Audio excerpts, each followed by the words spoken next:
Quelle est la principale vocation de l'Église? Il y a un tas de choses.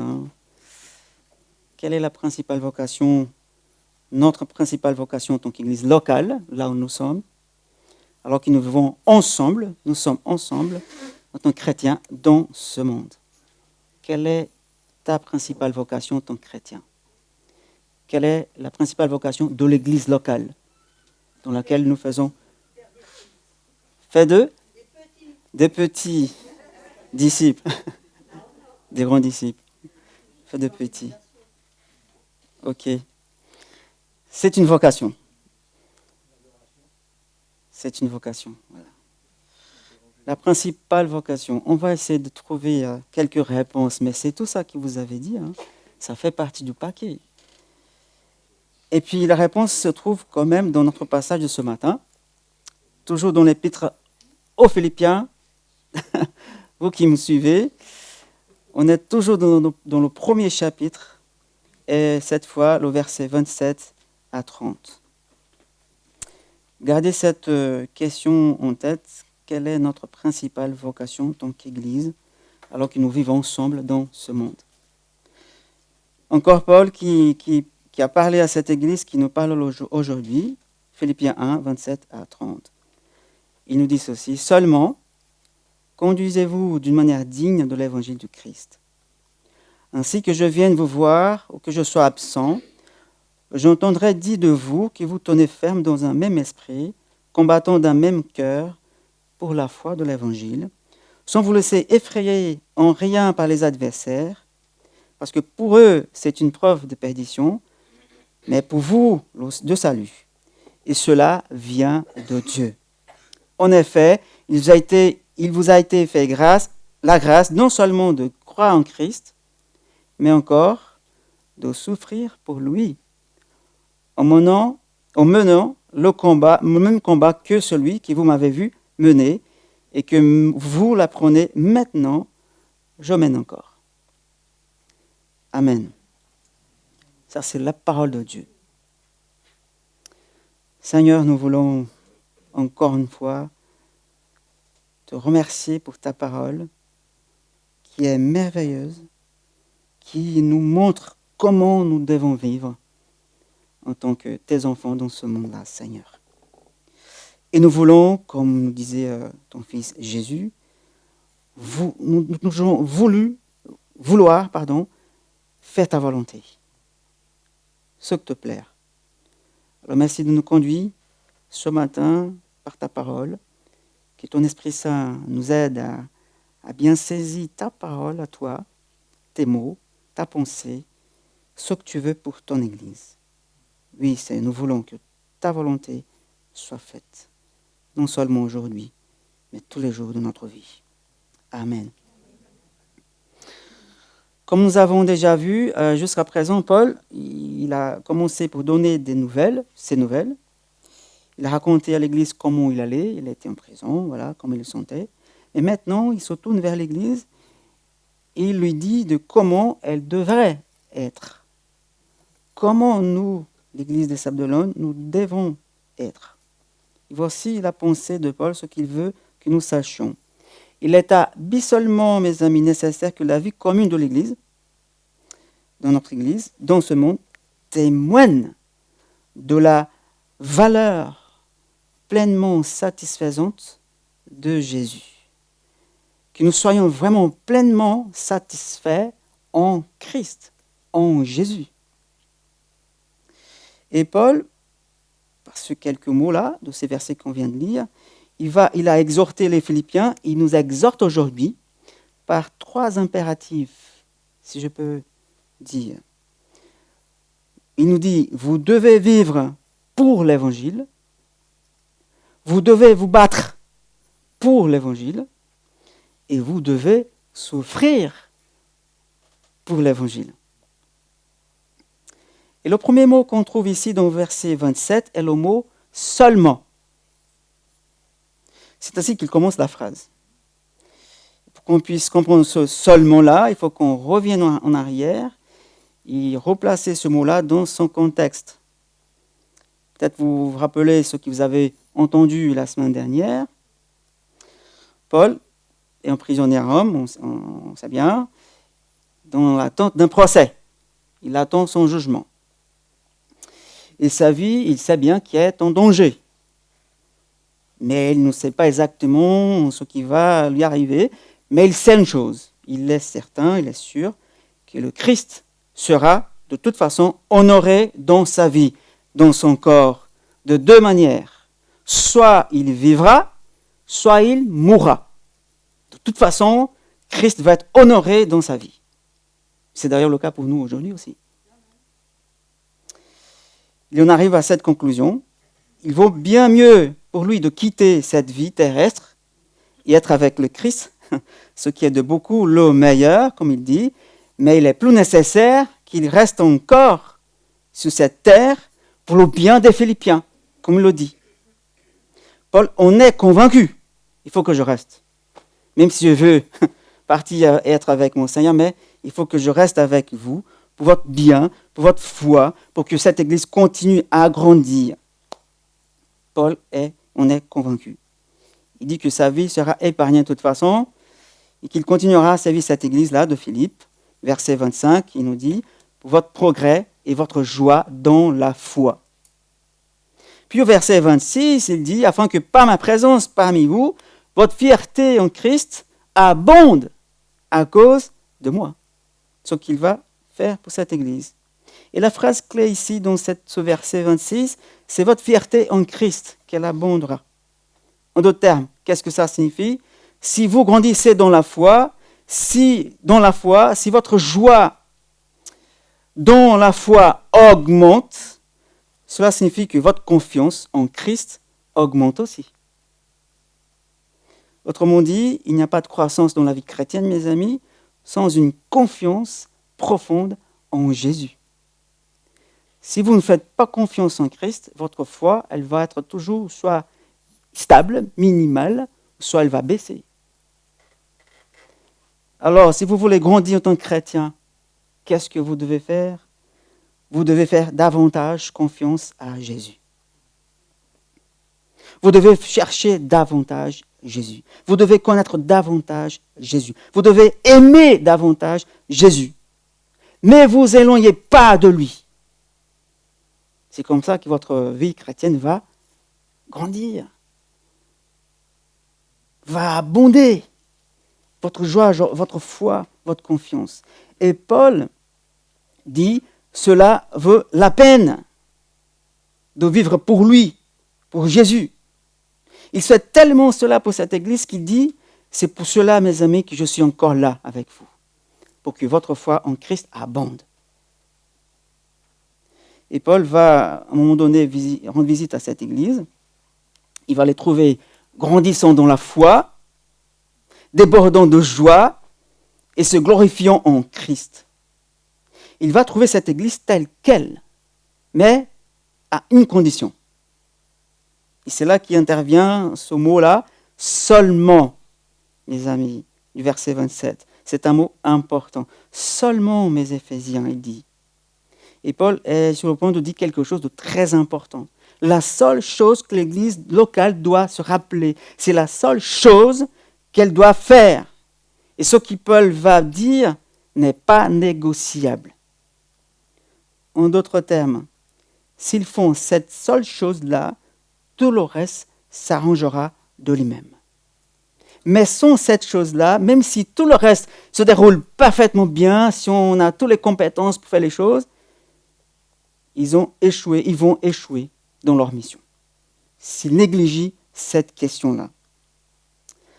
Alors, je vais ouvrir une parenthèse. Je me souviens un jour, je devais installer un support à TV. Vous savez qu'est-ce que c'est un support à TV qu'on met sur le mur? Ou à télé, TV, comme vous voulez. On accroche la télé, la TV ou la télévision. Vous savez qu'est-ce que c'est? Peut-être vous avez un à la maison. Je devais installer ça dans notre salon, ça fait longtemps, des années un peu. 12 ans en arrière. Je me disais, ça va être un jeu d'enfant, quoi. C'est facile d'installer tout ça. Je sors mes outils, je prends mes mètres, je commence à mesurer les trous, voilà, machin, pour accrocher tous les vis. Puis les supports, je prends toutes les mesures, la hauteur, la largeur, tout ça, avec mon intelligence, avec voilà, ce que je sais faire, quoi, un peu. Puis je perce le mur. Premier trou, paf.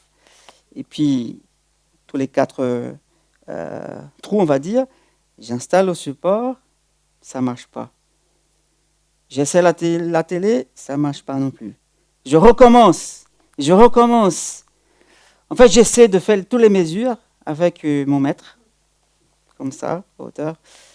Et ça m'énerve, il faisait très chaud en plus, c'était l'été, je crois. Bah, il fait toujours chaud là-bas.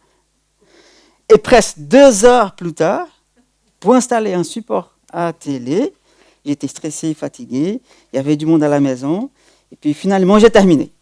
Au bout de 2 heures. Le support fixé, joli, j'ai installé la télé dessus, c'est terminé. Mais lorsque je commence à ranger les cartons, les plastiques avec Andrea et tout, et d'un seul coup, Andrea trouve un petit bout de papier. Il y avait la notice, il y avait aussi le gabarit. Il suffisait juste d'accrocher sur le mur, paf, le gabarit, tac, tac, tac, tac, percé, installé, hop, en 15 minutes, c'était fait. Mais alors, j'avais négligé ce gabarit-là. La chose la plus importante pour commencer à faire l'installation. J'avais laissé de côté la chose la plus essentielle, le gabarit.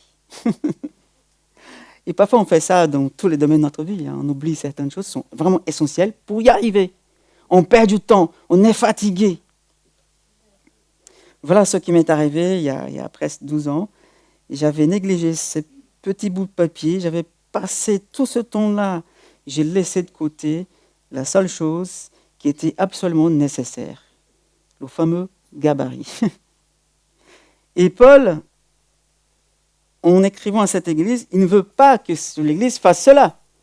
Laisser de côté quelque chose d'essentiel, d'important pour y arriver. Même si on a tous les outils, on a toutes nos compétences d'y arriver, même au bout de 2 heures, ou 10 heures, ou 10 ans, 50 ans. Mais parfois, on néglige le plus important, le gabarit. Verset 27, il dit seulement « Conduisez-vous d'une manière digne de l'évangile du Christ ». Voilà le gabarit. L'évangile du Christ. Pour nous conduire bien dans cette vie, il faut avoir ce gabarit-là, c'est l'évangile. Ce n'est pas nos compétences, ce n'est pas nos acquis, ce n'est pas notre intelligence, c'est l'évangile du Christ. Seulement que la vie commune de notre Église dans ce monde témoigne de la valeur pleinement satisfaisante de Jésus. Voilà le gabarit.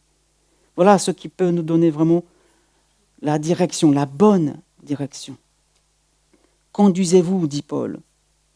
Ensuite, à qui s'adresse-t-il? Parce que là, peut-être c'est au pluriel. Conduisez-vous. Il ne parle pas à une personne, il parle à l'Église. C'est-à-dire à tout le monde, tous les chrétiens ensemble. L'Église est Sable d'Olonne, l'Église en France, l'Église dans le monde. Conduisez-vous. Et qu'est-ce que signifie cette expression? Tout d'abord, Paul s'adresse à l'Église, à nous. Et qu'est-ce que signifie cette expression? Le mot grec « conduisez-vous » est en fait un seul mot. Une traduction plus littérale serait « vivre en tant que citoyen ». La question maintenant, c'est quoi ce citoyen-là? Citoyen de quoi? On pense déjà dans le contexte local. Nous sommes dans un pays, nous sommes dans une région, nous sommes dans une ville, on est au Sable d'Olonne. Nous sommes en France, nous sommes des citoyens français. Bah vous, pas moi. Je suis citoyen d'un autre pays. Mais dans Philippiens 3:20, dans le même livre, Paul dit qu'il y a ceux qui ne pensent qu'aux réalités de ce monde. Il dit, quant à nous, nous sommes citoyens des cieux. De là, de cet endroit-là. Nous sommes des citoyens des cieux. De là, nous attendons, comme dit, ardemment la venue du Seigneur Jésus pour nous sauver. Voilà le genre de citoyen qui dit ici, dans ce chapitre 1, dont 3:20, c'est citoyen des cieux, c'est la même racine. Alors, Paul nous dit, vivez uniquement comme un citoyen digne de l'Évangile. Il ne parle pas d'être citoyen de Rome, de France ou dans notre pays, mais d'être citoyen du ciel. Paul veut nous rappeler, n'oubliez pas qui vous êtes. Vous êtes des citoyens des cieux, en vivant toujours dans ce monde. C'est vrai, nous ne sommes pas encore au ciel, mais nous sommes déjà citoyens du ciel. Nous avons déjà cette nationalité, si j'ose dire. Même pas un passeport, c'est une nationalité éternelle qui a le tampon du Saint-Esprit, la marque. Pour l'instant, nous vivons dans ce monde et nous sommes censés ressentir la tension, la douleur qui règne encore. Mais nous sommes appelés, mes amis, à vivre comme des citoyens du ciel dans ce monde. Selon Paul, c'est ainsi que nous devons envisager notre vie dans ce monde. Nous sommes citoyens du ciel, nous savons que nous sommes encore loin de chez nous, mais nous sommes là. Et donc, c'est pour cela que Paul vit. Il dit à toute l'Église, « Et mes amis, je vis pour vos progrès et votre joie dans la foi. Je veux que votre fierté en Christ abonde. Alors voici l'essentiel. Avant tout, vivez ensemble dans ce monde comme des citoyens des cieux, dignes de l'évangile du Christ. » C'est la deuxième question. Je suis un citoyen du ciel, mais qu'est-ce que signifie être digne de l'évangile du Christ? Et le mot digne au verset 27 renvoie à l'idée d'être conforme ou approprié. Digne de l'évangile ne signifie pas mériter l'évangile, mais être en accord avec l'évangile, vivre en conformité à l'évangile, avec les valeurs du ciel. Et pas simplement avec les valeurs de la République, mais avec les valeurs du ciel. Et dans Ephésiens 2, il nous dit que nous sommes sauvés par grâce. L'évangile de Dieu est sa grâce. Et la grâce ne peut jamais être méritée. Cela signifie que le mot grâce, c'est une faveur imméritée. On ne mérite pas l'évangile. On ne mérite pas la grâce. On n'est même pas digne de la grâce de Dieu. Et quand on pense de cette manière-là, cette grâce, elle me rend humble. C'est l'humilité qu'elle fabrique, on va dire, en moi. Pas besoin d'essayer de rembourser Dieu. On ne doit rien à Dieu, en fait. On ne peut pas payer rien à Dieu. On doit notre vie, mais on ne peut pas rembourser Dieu ce qu'il nous a fait déjà. Nous ne pourrions jamais, parce que c'est simplement grâce sur grâce. Paul nous dit donc pas de vivre en tant que citoyen d'une manière qui mérite l'évangile de Christ, mais il veut dire que nous devons vivre en tant que citoyens du ciel d'une manière qui corresponde à l'évangile du Christ. Alors, qu'est-ce qui est conforme à l'évangile du Christ, mes amis? Dans Matthieu 10, 37, Jésus nous dit, « Celui qui aime son père ou sa mère plus que moi n'est pas digne de moi, et celui qui aime son fils ou sa fille plus que moi n'est pas digne de moi. » Cette parole, elle est dure. Elle est forte. Si vous aimez votre famille, votre conjoint, vos fils, vos enfants, vos filles, plus que lui, vous n'êtes pas digne de Jésus. Si Joël, tu aimes plus ton épouse plus que moi, plus ton épouse que moi, tu n'es pas digne de moi, quoi. Vous comprenez cette parole? La profondeur de cette parole. Vous voyez, c'est Jésus au-dessus de tout. Vous avez ici dans ce passage le père, la mère, le fils, la fille, les enfants, et Jésus de l'autre côté. Et Jésus nous dit, si vous aimez ces choses-là, ces gens-là plus que moi, vous n'êtes pas digne de moi. Jésus veut dire qu'il est la personne la plus aimable de l'univers. Donc si nous aimons quelque chose plus que la personne la plus aimable de l'univers, c'est une contradiction avec l'évangile. Et c'est là qui coince. Ainsi, la seule chose dont nos vies peuvent s'accorder avec l'Évangile, c'est si nous aimons Jésus par-dessus tout. S'il est toujours le premier dans l'échelle de notre vie. Vivre dignement pour Jésus, vivre d'une manière qui soit en accord avec lui, vivre d'une manière qui correspond à qui est Jésus, cela signifie que Jésus est le plus précieux pour moi que toute autre chose. C'est ce que Paul veut dire ici. Il souhaite que cette Église, il souhaite que nous, l'Église de Christ aujourd'hui, nous suivons son exemple. Et cela nous amène au troisième point. Être prêt à souffrir pour l'Évangile. D'abord, nous sommes appelés à vivre pour l'Évangile. Ensuite, nous sommes appelés à nous battre pour l'Évangile, vivre en conformité avec l'Évangile. Et maintenant, nous sommes appelés à souffrir pour l'Évangile. Versets 28 et 30. Car en ce qui concerne Christ, dit Paul, Dieu vous a accordé la grâce, non seulement de croire en lui, mais encore de souffrir pour lui. Une grâce, je connais grâce, c'est toujours bien, c'est la bienveillance, c'est la faveur, c'est les bénédictions, mais une grâce dans la souffrance, non Joël, ça ne colle pas. Ça ne va pas avec.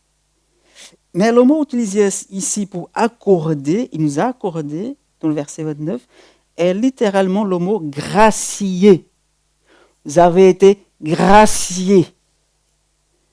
C'est une grâce en fait. Nous a été gracieusement donné. Nous ne méritons même pas souffrir pour Christ, si vous comprenez le mot grâce dans ce sens-là. On ne mérite pas être sauvé, on ne mérite pas non plus souffrir pour Christ. Et quand Paul le dit de cette manière, c'est comme si nous allions ouvrir un cadeau. Nous avons été graciés, nous avons été gâtés, dans un mot plus familial. Il nous dit, vous avez été graciés, donnés pour l'amour de Christ, non seulement de croire en lui, mais aussi de souffrir pour lui. Mais attends Paul, je croyais que être chrétien était censé d'être, on va dire, avoir du bonus, quoi. Mais pas de souffrance. Est-ce que Paul considère que c'est une grâce de souffrir pour Christ? Oui. C'est oui, la réponse. Chers amis, cela ne signifie pas que la souffrance et la douleur en soi sont bonnes. On ne souhaite pas la douleur. Au moins moi, je ne sais pas vous. Si vous aimez la souffrance ou la douleur, moi je déteste ça. On n'a pas été fait pour la douleur, pour la souffrance, vous êtes d'accord? Quand Dieu nous a créés, tout était parfait. Sans douleur, sans problème entre le couple. Parce qu'après le péché, c'était le bazar. Hein. Excuse-moi. Mais on n'a pas été fait pour la douleur, on est d'accord. Elles ne sont pas bonnes. Nous pleurons, nous gémissons. Parfois, nous sommes fatigués et au bout. C'est normal, on est encore dans cette chair-là. Nous ne voulons pas la douleur, mais la grâce réside dans la manière dont la souffrance est liée à la foi. Nous avons aussi la foi qui nous aide à traverser les souffrances. Et la grâce est liée entre la souffrance et la foi. Comme je disais tout à l'heure, si notre foi, notre connaissance de Christ n'augmente pas, la souffrance va nous tabasser. On ne va pas y arriver. Vous voyez, si vous avez eu la chance de croire en Christ, et j'espère que ce soit bien le cas pour vous, pour toi, cela suffit de croire en lui. Les souffrances sont là, mais si tu crois en Christ, ça va. Ça va aller. Tout ira bien. Pourquoi? Parce qu'il est ressuscité. C'est parce qu'il est ressuscité. Et il va revenir. Et tout ira à merveille à ces moments-là. Et mes amis, nous, pour l'instant, nous avons la grâce, nous avons la foi, et nous avons devant nous aussi les souffrances. Nous croyons en Jésus, nous sommes heureux, tout va bien.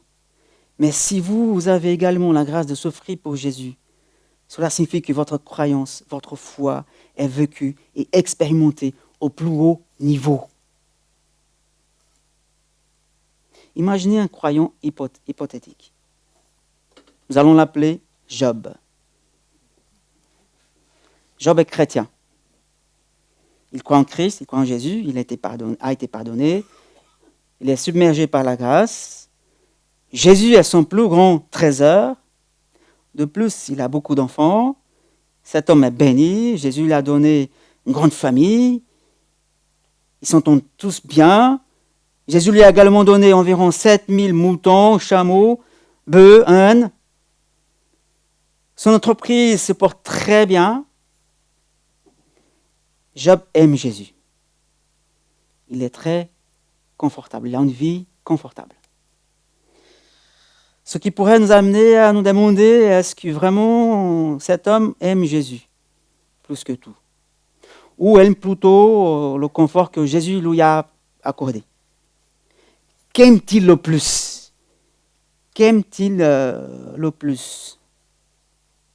À première vue, cet homme, nous ne savons pas. Est-ce qu'il aime vraiment Jésus? Est-ce qu'il l'est? Peut-être qu'il ne s'aime lui-même pas. Mais comment pourrions-nous le savoir s'il aime vraiment Jésus?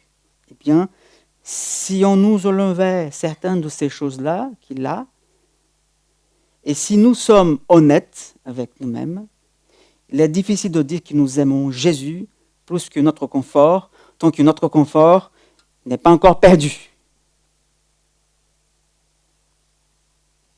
Vous voyez, il y a le fait d'aimer Jésus, et chaque chrétien a reçu la grâce de le faire. On aime Jésus parce que Dieu nous a donné la possibilité, et nous aimons Jésus.